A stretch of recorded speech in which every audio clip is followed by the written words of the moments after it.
This podcast is created on Treaty 8 territory, the ancestral and present-day home to the many diverse First Nations, Métis, and Inuit people. We honor the original caretakers of this land, the history, and the opportunity to walk together in friendship, truth, and reconciliation. June is Pride Month, and it's an amazing time when the TELUS LGBTQ community and their allies can come together and celebrate who we are and the freedom to love who we choose. Lately, it might seem as if we're going a little bit backwards, but I'd like to take this opportunity to look away from that propaganda of our divisiveness and to focus on where we've been and where we're going when it comes to the rights and freedoms of our community. Just wanna uplift you, spread love and positivity. Yeah, everybody tune in to Cara Jones Speaks. Wanna shed light on the extraordinary.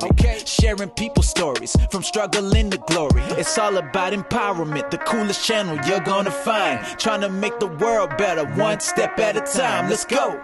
Cara Jones Speaks. Yeah, Cara Jones Speaks. This year's Pride was extra special for me because I got to reunite with Emerson Sanderson, also known as Denim, who was just on last season's Canada's Drag Race. Denim was part of a provincial-wide youth council movement where they came together and went in front of their municipal government and asked for their support in amending Bill 10. Bill 10 had stated that students could be turned away from schools if they wanted to start a Gender and Sexuality Alliance Club, also known as a GSA. The students weren't having it because GSAs are actually incredibly important, not only in providing resources, creating safe spaces, and for connecting them with allies, but they save lives. Denim had to move back to Prince Edward Island in 2016 and unfortunately didn't get the opportunity to witness our very first Pride Week in Grande Prairie. That's why it's so special and meaningful for Denim to perform for the teens at the Rainbow Bright Dance and the adults at the Party in White, because not only were the teens able to see this incredible star, but they got to see themselves reflected in Denim, to see what was possible, and to be inspired by what Denim has done for our community. Here's a little excerpt from their performance, and needless to say, I was crying the entire time. I was so proud.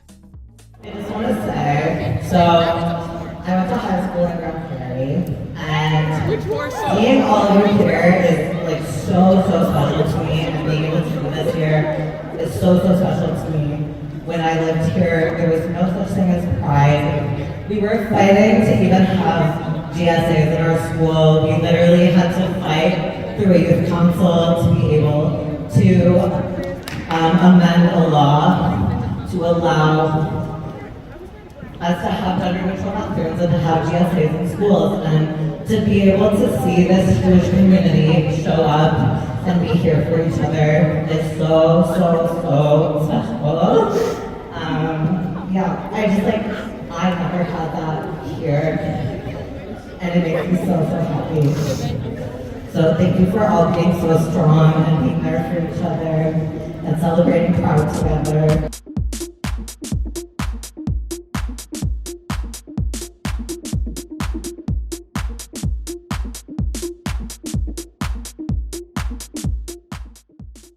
My guest today, Gordon Pellerin, is known for many things, such as teaching in the sciences, his DJing, and his unwavering support of the arts community. Gordon is also a longtime activist in human rights and TELUS LGBTQIA+ rights and freedoms, including a summer in both West and East Berlin prior to the fall of the wall. Gordon co-founded the organization now known as Northreach, where he continues to serve on the board as well as several other boards in the community, including the Grande Prairie Pride Society. I've been wanting to sit down and ask Gord some questions for a long time, and truthfully, I could probably have 10 episodes just with Gord alone. But I wanted to ask him specifically about what it was like to grow up in Grande Prairie as a member of the queer community. What things has he seen change, and where would he like to see it go?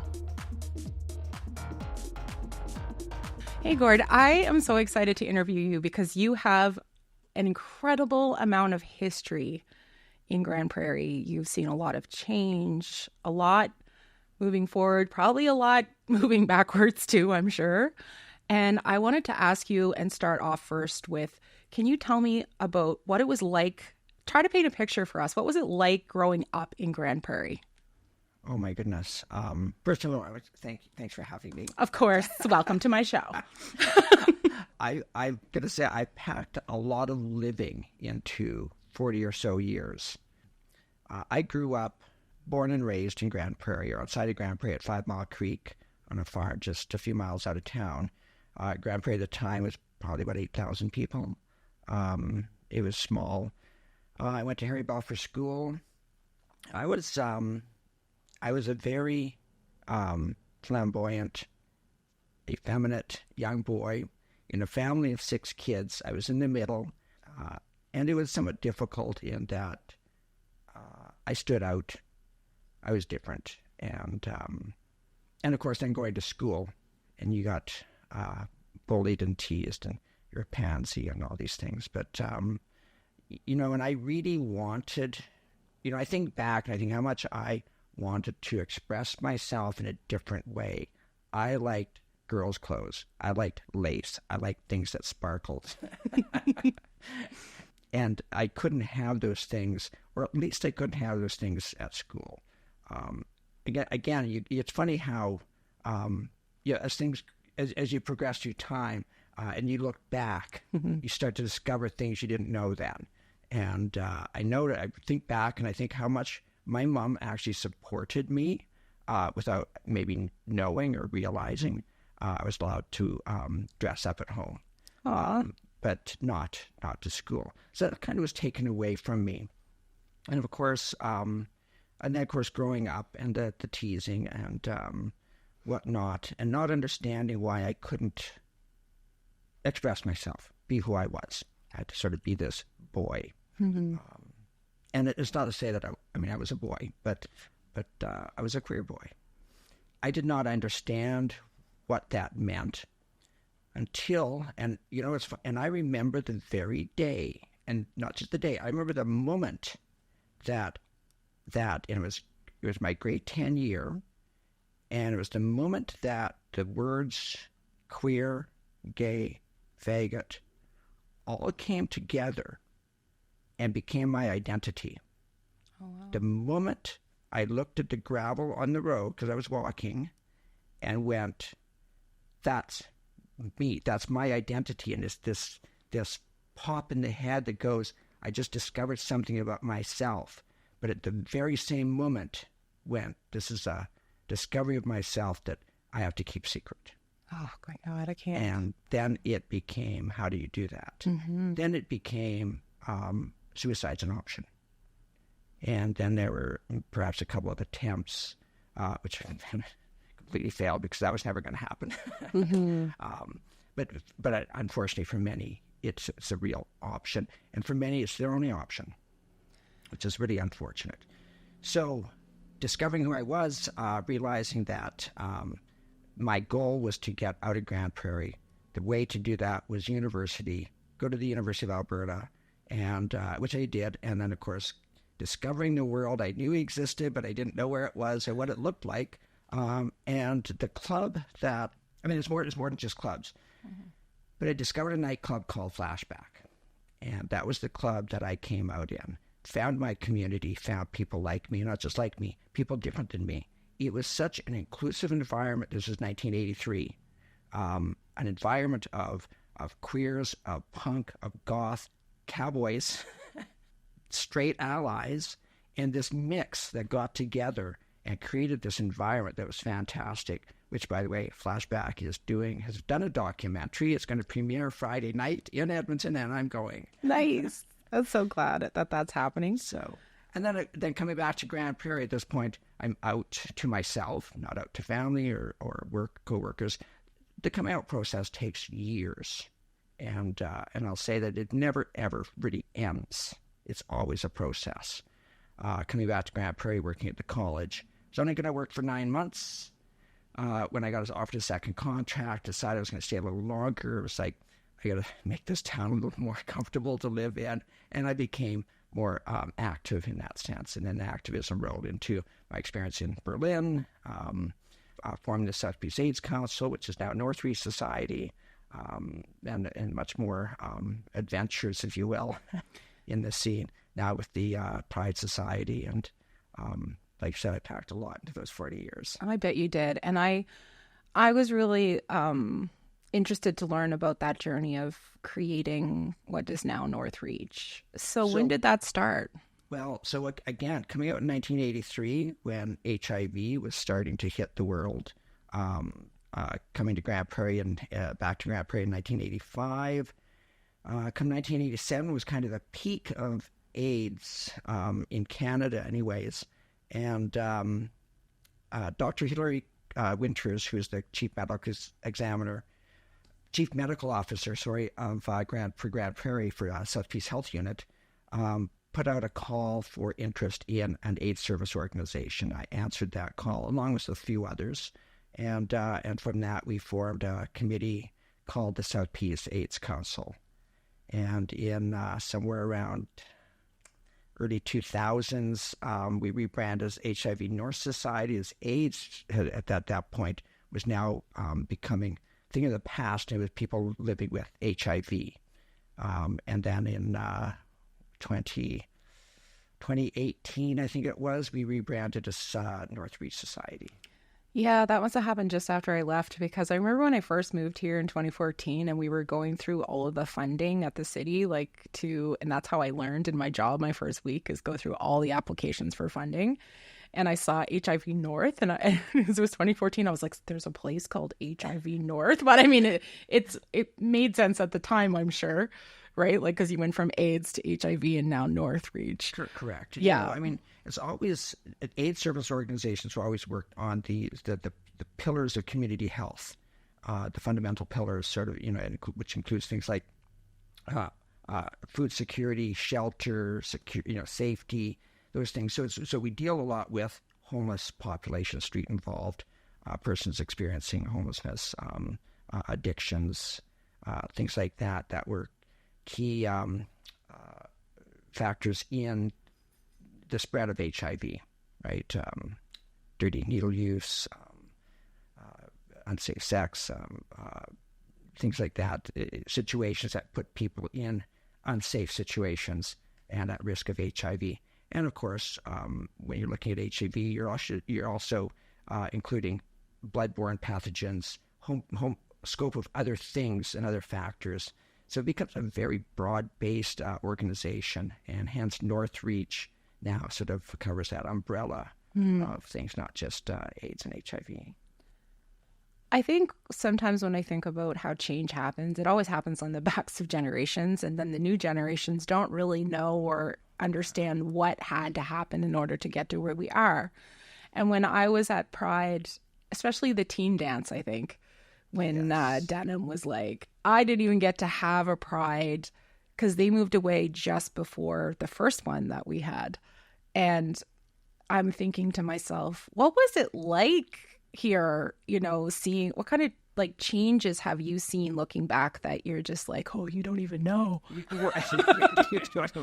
mean, it's incredible. And, I go to that, I'm going to tear up right now because that's okay. Seeing those kids at the teen dance, and again, I look at them and I see them wearing what they want to wear, expressing themselves in a safe place. And I hope that they can do that every day, everywhere they go, which is what's Pride's about.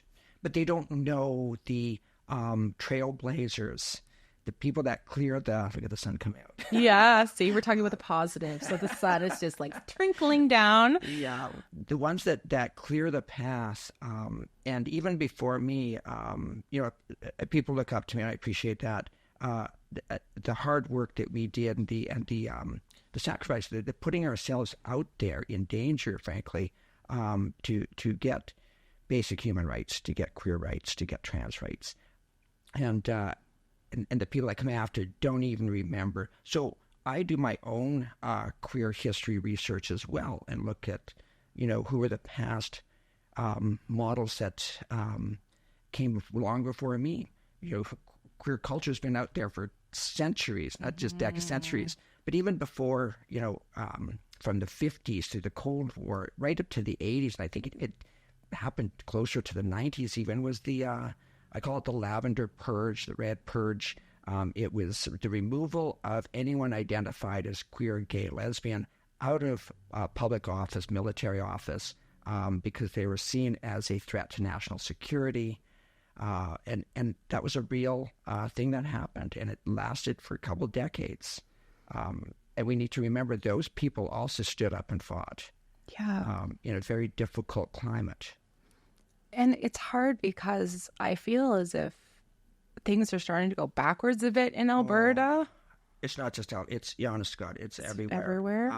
What's happening? What is happening? What's happening is, well, first of all, COVID happened. COVID put people at home in isolation. People went online a lot more.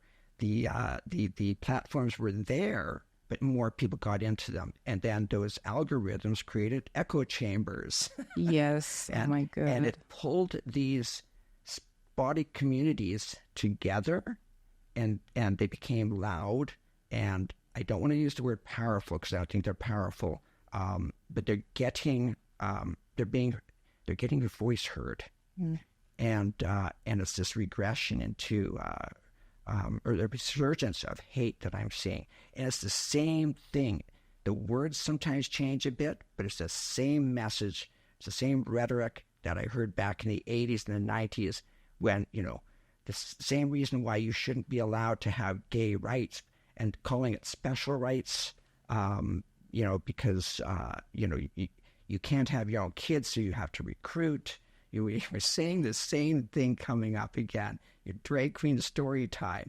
You're just doing that to recruit because you can't. It's just, it's ridiculous. But you go into some of these groups and read those comments. It's frightening. Yeah. And more frightening is that some of those people have children. And I'm very concerned for those kids. And it's true. I remember back when in 2016, I know we were fighting the Bill 210 for the youth to be able to go and have a GSA, Gender Sexuality Alliance, in the schools. But the schools were saying originally that they could turn down a student from having it and they'd have to have it somewhere else. And so the students rose up, and Denim was a part of that, and they amended the bill, and then they came out with the guidelines, right?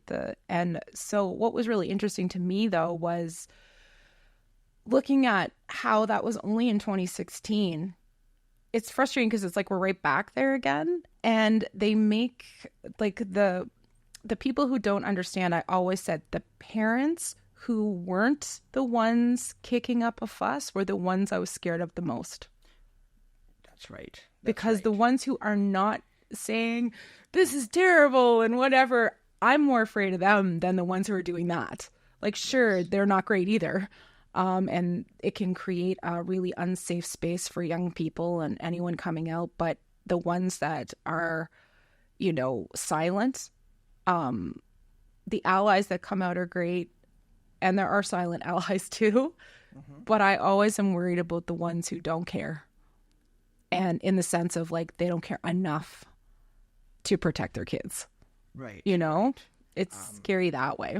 We have an education program with HIV North Society, and our educator would go out to schools, and they actually got a letter from, I won't name the school, a regional school outside of Grande Prairie, from concerned parents that they did not want us coming to that school anymore, exposing their kids to our propaganda of, safety and they might catch the gay. Yeah. And I remember reading, and it was pretty much that. It was, we don't have gay students in this community. Oh my gosh, I know. And I felt, those kids that, because I can guarantee you there's 1 or 2 or 3 or 10. When we screened the documentary From Redneck to Rainbow at the GP Live Theater, my favorite memory was when there was a person from the school board that was being interviewed, and they said, we already have 1 or 2 transgender youth at the schools, and the whole crowd of teens just busted out laughing because they had 1 or 2 friends in their group, in their friend group, to say that there was 1 or 2, and to see the response from the teens just absolutely lose their minds laughing, how ridiculous that was. It right. Sticks with me. And that's why I hate using numbers. Yeah. I hate the numbers game, because again, I'll go back to the 80s and 90s. Why are we doing all this changing legislation for queer rights when it represents 1% of the population? Well, I don't care if it's 1% or 10% or one person. That one person deserves the same rights and dignity and respect as any other. I fought for 2 years just to get benefits that my colleagues enjoyed at my workplace. Now, people go, "Oh, you mean same-sex benefits?" Well, you ask any other person, what are your benefits? That includes your spousal benefits. So let's stop calling it same-sex benefits. Let's just call it benefits. It's the same thing as my coworkers. And when I applied, I was denied. And I knew I was going to be denied. I had gone to the Human Rights Office at the U of A for guidance. And interestingly enough, a fellow I had met at Flashback, his name was Delwyn Vriend. Do you recognize the name? No. No. Delwyn Vriend he was a lab tech at King's College. I was a lab tech at Grande Prairie. And he came out, I came out. When he came out, his employment was terminated. He went to the Human Rights Commission, and they responded with they could not investigate the claim because there was no protection in Alberta under sexual orientation. So then that went to he took the Alberta government to court, to the Supreme Court of Canada, and that was the case that turned the tide in Alberta. Wow. And forced the Alberta government to include sexual orientation in the Individual Rights Protection Act.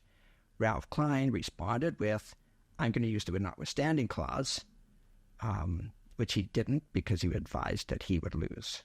Mm-hmm. And that's how we ended up getting it in Alberta. And what year was that? Because I remember reading about it. 1990. So 97? I applied for benefits in 96. I can't remember exactly which year Delwyn lost his job. It was in that area of 95, something like that. But it was 1998, the Supreme Court ruling came down in favor of sexual orientation. Yes. Because I was reading a bit about, because Winnipeg was a pretty big hub for getting rights and things happening for the 2S LGBT plus, oh my God. The rainbow. Yes. The rainbow. Getting rights and freedoms. And I was wondering how, I knew it was in the 90s that it became part of the human rights Alberta charter. Was the last province to. Was it? Yes. And it was forced on Alberta. Mm-hmm. Unfortunately. Yeah. And that was the fight. So eventually I ended up getting the benefits because of the Supreme Court ruling. I was getting close to getting them anyways. But I'm going to tell you, it ended up, by getting benefits, ended up being a vote by show of hands from my coworkers. Oh my God. Right? That's awful. And in retrospect, I should never have agreed to that. I said, absolutely not. But when I did agree to that it would come to a vote, that my colleagues would vote whether or not I should have the same benefits as them, which I thought was ridiculous. What I did request is that it be a show of hands and not a secret ballot.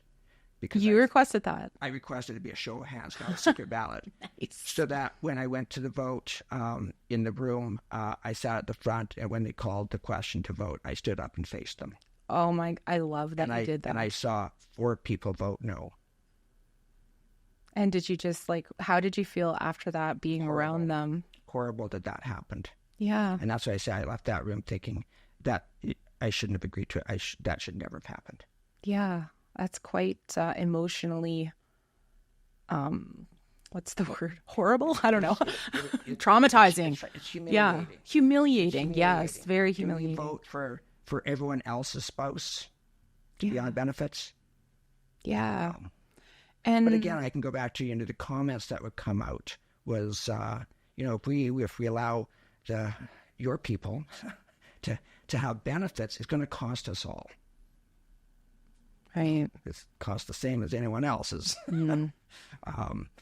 Somebody else commented that guys are going to start living together in order to just get benefits, which is also kind of ironic because heterosexuals also claim common law to get benefits for so-and-so so they can get their teeth fixed. Yeah, We absolutely. also know that happens. Yeah. And also, people didn't realize, too, in that history of, like, when you weren't married and your partner dies, you don't get any, you know?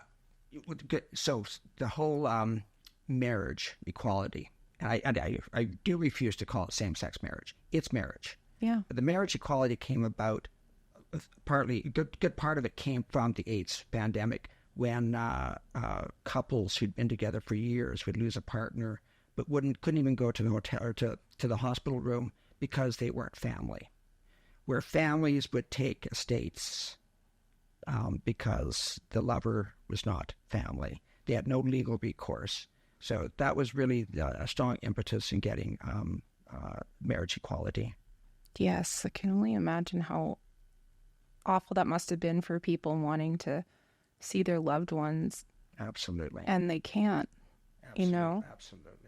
So when you saw that come through, finally in Canada, did you see any kind of a shift? Did you find that things start to shift a bit?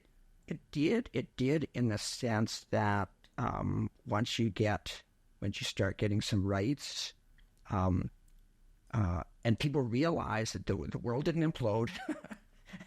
Everything's still the same. Yeah. You know, you don't need to be scared of us. Your marriage didn't become any less valuable because the gays got married.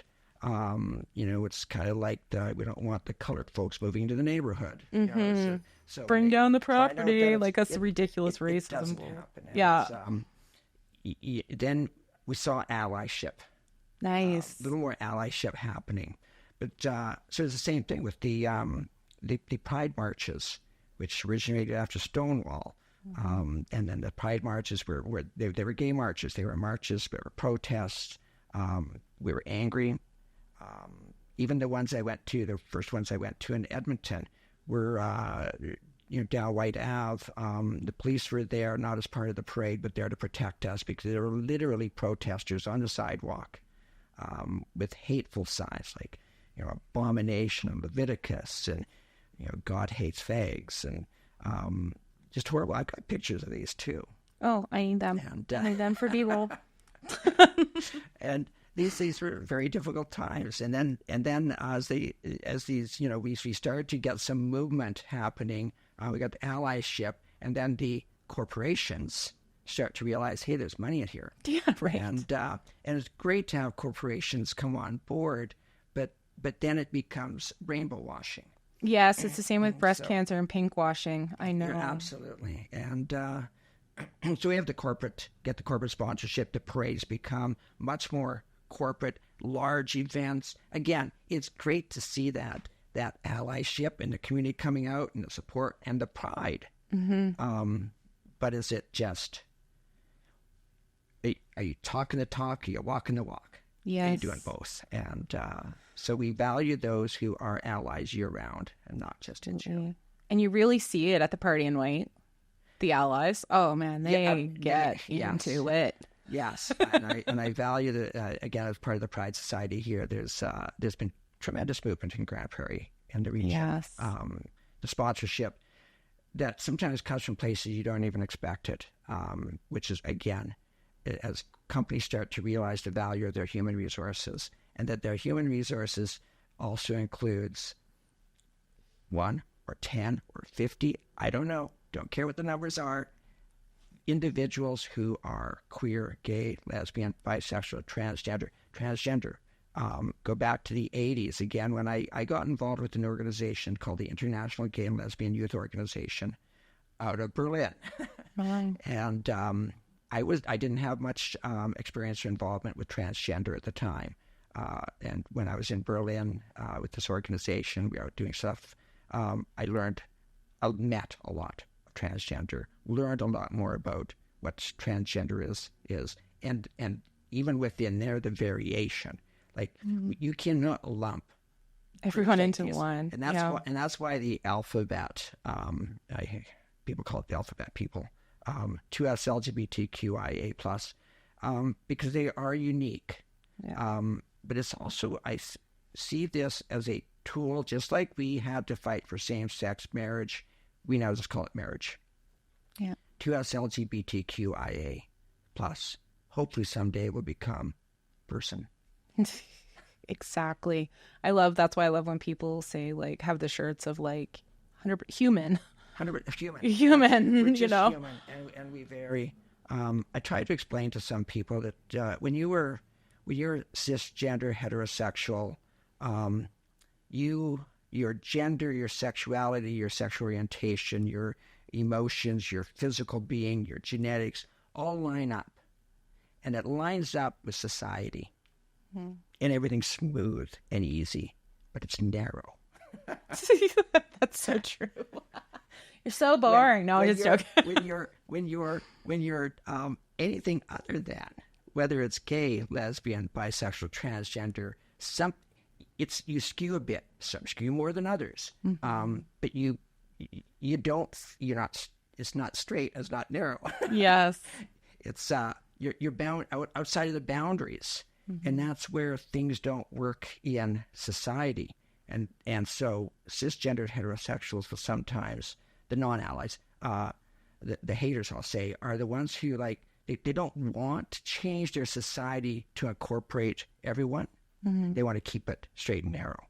Whereas we want to broaden that society out, and that's changing things like definition of marriage, like providing benefits, like changing forms, like male, female, other, or whatever you want to put in there. Yes. Just changing forms just to make somebody feel a little more included. And let's keep doing that until we keep getting more and more inclusion, and that broadens out. And I think it's great when organizations and companies are starting to, get that, get into it and start to do things, but then also to be able to hear, you're a good start, but this needs to change. Because I do remember I was applying for a job in 2018 at a university in Nova Scotia. And it asked me on the job application if I identified as LGBTQ+. And I was like, staring at the application like, what the hell does that have to do with me being a marketing consultant? Somebody who worked in administration, it can have value. But you do have to kind of question, what's the purpose of it? So was the wording. That was a hard one. I'll even say the same thing with Aboriginal or Indigenous, or again, being an intake officer. I had a lot of clients who questioned, like, they were unsure whether they should answer that or not, and I would have to sort of give them, you to trust us. It's so that we can have data, and so that we can provide appropriate service. So it kind of broaden those. That would be nice if, again, someday you don't need to be asking those questions. Yeah. But initially, sometimes you do need to ask them to get that data. And yes, I think they are starting to ask, do you identify within the TELUS LGBTQIA with a honest intent? And I think too, I've seen the wording change since then, which has been better, which is more like, we are an organization that includes and is a place for women, people of, BIPOC, LGBT, to make a statement like that and then choose if you want and say, we want to be a safe organization. I think that was what they were trying to do.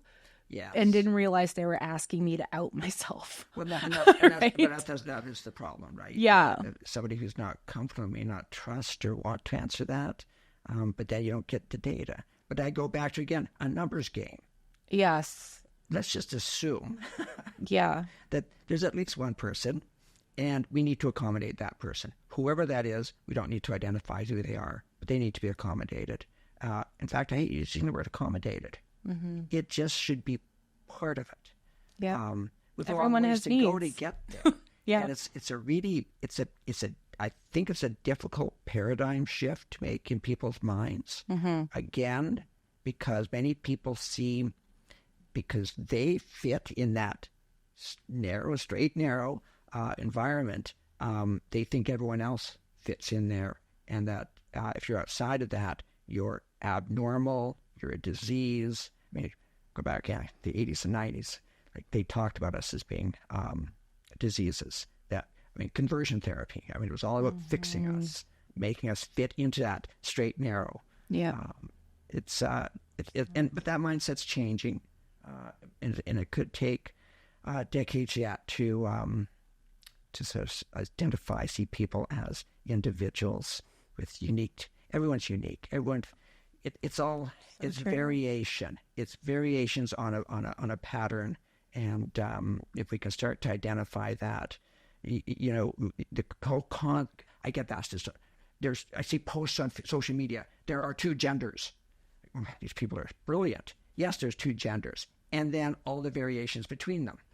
Yeah, it's unbelievable. And when you learn the history too of the Indigenous people who had a different name for every nation, right? Because Two-Spirit came about in 1999, I think, at a conference I believe in Winnipeg, but I could be wrong. But I'm pretty sure it was 1999. I've been to a few conferences. I got lots of yeah. friends in Winnipeg, let me tell you. Yeah, and they had to come up with an English term to describe something that every nation had uniquely.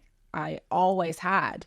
So when someone was born into their community with this gift, they were like medicine people. So they could be fluid in as taking care of children and or hunting, right. Or, even biologically, genetically, there are social insects where individuals in the population don't reproduce, but you get more of them because their purpose is to ensure the survival of their siblings, and they share 2/3 of their genes in common, which ensures that their genes get passed on to the next generation. To create more of those helpers who can ensure their sibling survival, and it's all part of social organizations. Same thing in humans. I love that example. There's a word for it. It's called kin selection. Okay. It's an evolutionary form of natural selection. Having seen so much change and also, like I said, seeing things go backwards a bit, what is something you would like to see, or maybe not advice, but like, what would you like to see when it comes to allies or people understanding and educating themselves for supporting us? That's a hard question. It's trying to formulate answer in my mind. I'd like to see. I'm going to go back to the teen dance again to see these kids. They may not know the history, they may not know their future, but in that moment, they were themselves. I go back to, again, expressing themselves. Some of them were dressed themselves up in a flag, whatever they needed to do to express themselves. And I go back to when I was a queer little kid and I wanted to wear lace, but I wasn't allowed to. I still think about that. Because I wasn't allowed to express who I was at the time. And I still struggle with that. I still want to. I know I go out sometimes for flashy shoes and stuff, and your wigs are great too. I want to pop out there and be far more flamboyant than I am. I pull myself in because I'm scared, and I continue to be scared. And that's why I said earlier, coming out is a process that never ends. When I'm with someone out for dinner, it was a coworker, it was an administrator out for lunch actually. We're just getting to know each other, and she asks you, "Are you married?" I pause because I look at who I'm speaking to, I look at my surroundings. In any case, I'm going to make a decision how I answer that. I should never have to do that. I should be proud to say I'm married, 31 years. But no, I will reserve that answer, and I may answer differently depending on how I feel about the individual and how I feel about my own safety. That's really important to know, because I think more people have to understand that we don't always feel safe when they think we do. Yes, absolutely. So what do we want from allies? Help us create a safe world where we can be the same and yet different than everybody else.